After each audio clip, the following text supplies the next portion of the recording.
Hi everyone, how you all doing? Welcome back to Karen Vibes, reading for the mature audience.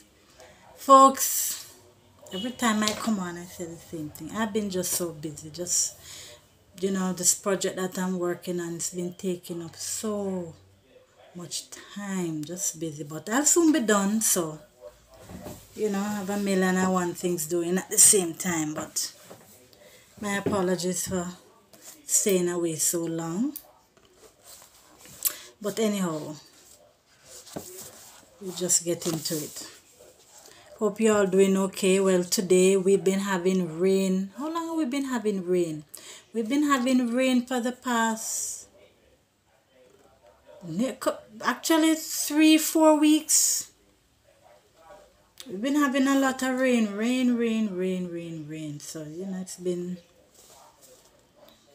at the same time we're thankful for the rain and the water and stuff. But me, I needed a break. I need a little break from the rain. But we're thankful just the same. Alright, so without further ado, we just get into it. I've been here doing some cleaning up and painting and varnishing and some stuff that I need to carry down for the home, painting some flower pots. Not flower pots, so flower grill stands for the flower to put the flower pots in. So I was doing that. And then I was varnishing some stools. So as usual, I'm doing a million and one things at the same time. Let's see something here. Not sure.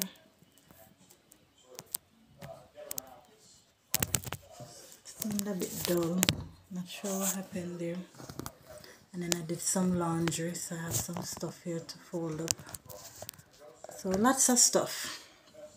But anyhow, without further ado, so the book that we're reading is Flowers in the Attic, and it's written by Virginia Andrews, and it's narrated by Karen Weir. So we're still at chapter 10. So those who have been following me, you'll know where to pick up. And those who have not been, you can go on YouTube, and it's Karen Vibes. So it's KRENVIBES with an exclamation sign, and just go onto my page and you can follow where I've been reading and other books that I've read. So we're still at chapter 10, and we stopped off where the mother was explaining how she and their father got married. So she was explaining it to them, and we stopped at and soon enough it had to come out. We had to confess that we were deeply in love, and right or wrong we had to marry, and we had to escape this house and the rule of my parents. So that's where we're stopped. So we're still at chapter 10. So we're just gonna continue. So welcome everyone. Please sit back and relax, enjoy. If you have some cave spicy teas, just grab a cup. If it's soursop, if it's fever grass, if it's bay leaf or pimento, just grab a cup, hot or cold, and just relax, and let's get our reading on. So still at chapter 10. So we'll just pick up where we left off. Before they had a chance to make us into duplicates of themselves, for that was their purpose, to take your father and change him, make him pay for the evil his mother had done in marrying a man so much older.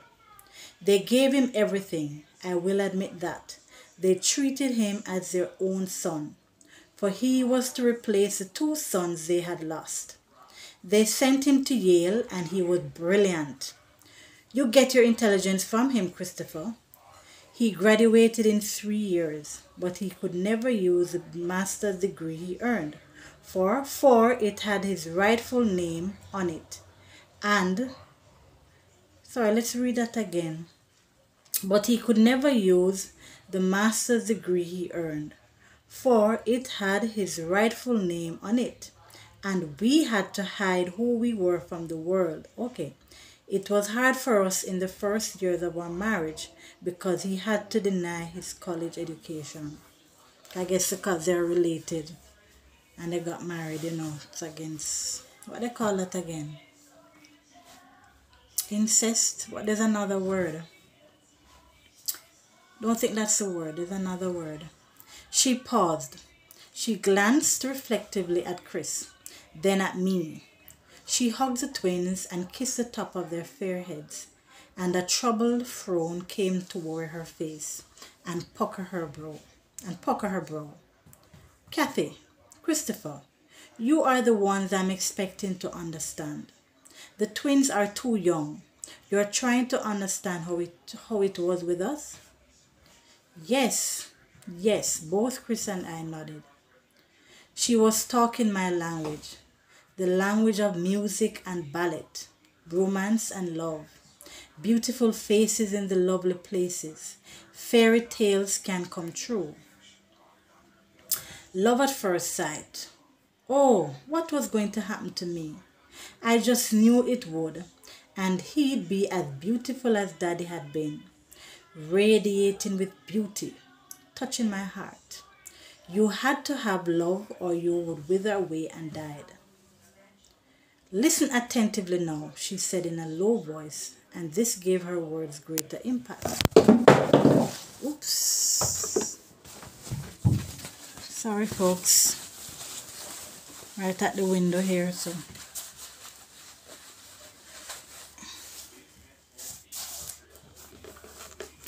Sorry about that. Where were we?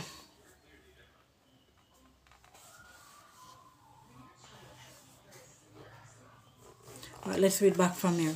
Love at first sight. Oh, what was going to happen to me? I just knew it. I just knew it would, and he'd be as beautiful as Daddy had been, radiating beauty, touching my heart. You had to have love or you'd wither away and died. Listen attentively now, she said in a low voice, and this gave her words greater impact. I am here to do what I can to make my father like me again, and forgive me for marrying his half-brother.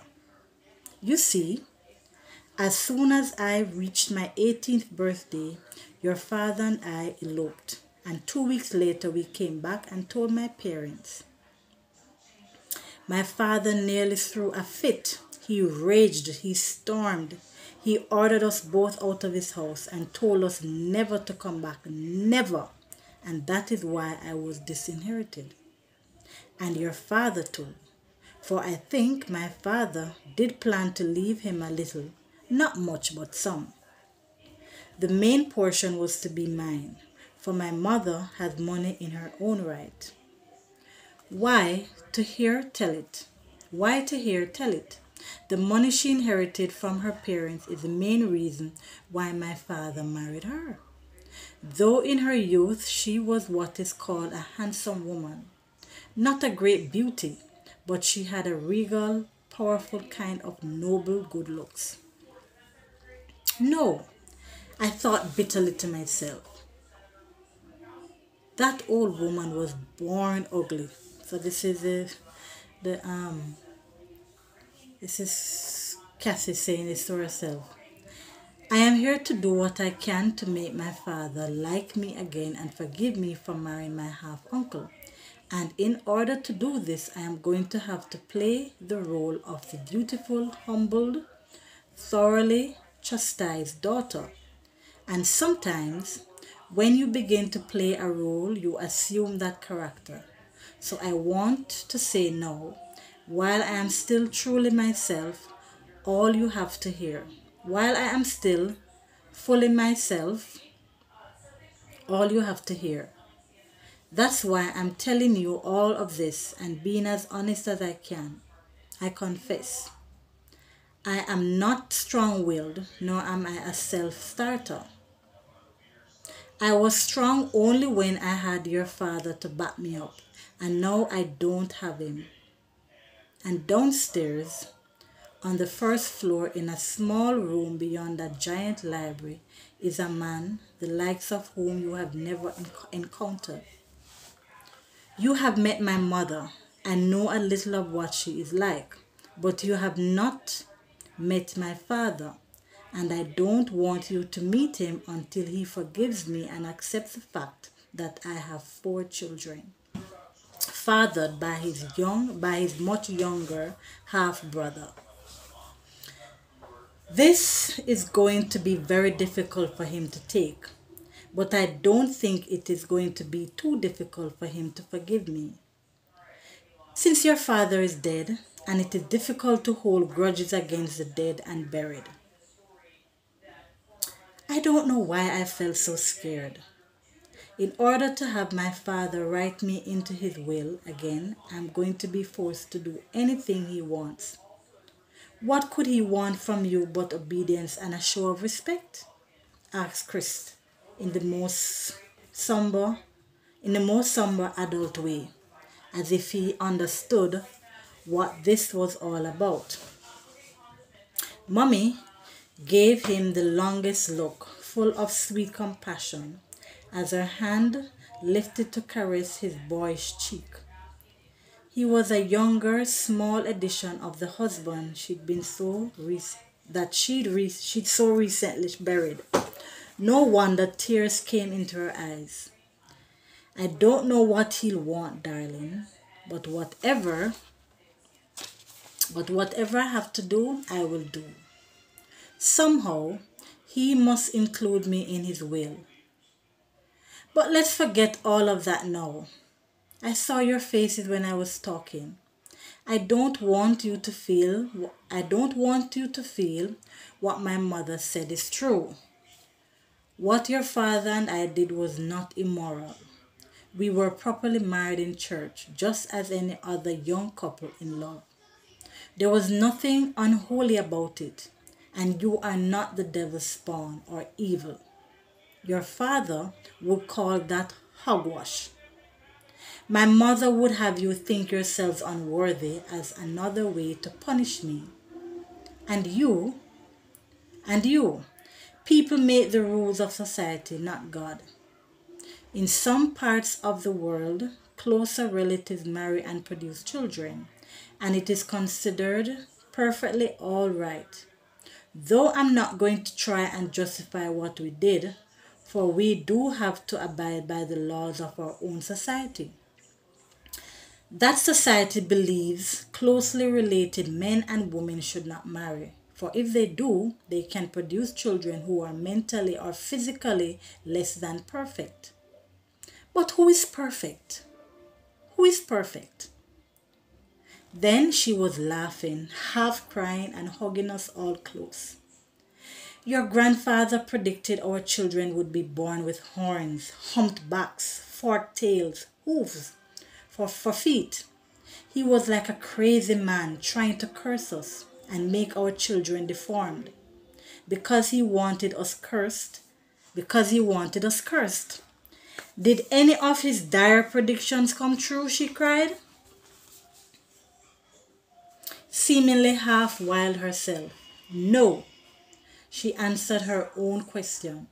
Your father and I did worry some when I was pregnant the first time. He paced the hospital corridors all night until nearly dawn, when a nurse came up and told him he had a son, perfect in every way. Then he had to run to the nursery to see him for himself. You should have been there to see the joy on his face when he entered my room, bearing in his arms 24 red roses, and tears were in his eyes when he kissed me.